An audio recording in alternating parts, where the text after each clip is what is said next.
नमस्ते मित्रांनो, साधी माणसे या मालिकेच्या होणाऱ्या 11 एप्रिलच्या भागामध्ये आपल्याला असं पाहायला मिळणार आहे की इकडे मीराचे वडील गेलेले असतात, त्यामुळे मीराच्या घरामध्ये फारच दुःखाचं वातावरण असतं। तिची आईसुद्धा त्या दुःखामध्ये फारच पिसटलेली असते। त्याच वेळेस मीरा तिच्या आईला पाणी घेऊन येते। तिच्या आईला पाणी घेऊन येता क्षणी लगेचच इकडे दारामध्ये तिला सत्या आलेला दिसतो। सत्याला बघून ती म्हणते, तू इथे? त्यावेळेस सत्या म्हणतो, मला नाही, माझ्या बापाला तुला काहीतरी महत्त्वाचं सांगायचं आहे। असं बोलता क्षणी मीरा लगेच दरवाजाच्या जवळ जाते। त्यावेळेस सत्याबरोबर त्याचा भाऊ आलेला असतो आणि त्याचा भाऊ रडत असतो आणि सत्याच्या डोळ्यातसुद्धा पाणी असतं। त्यावेळेस त्याचा भाऊ रडत रडतच मीराला असं म्हणतो की तुझा बाप ज्या ट्रेनखाली मेला ती ट्रेन मी चालवत होतो।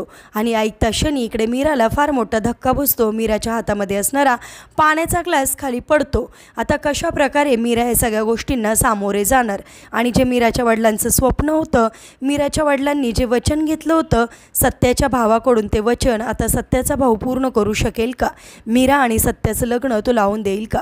असेच मालिकेच्या पुढील अपडेटसाठी तुम्ही आपल्या रंजक मराठी चॅनलला नक्की सबस्क्राईब करा।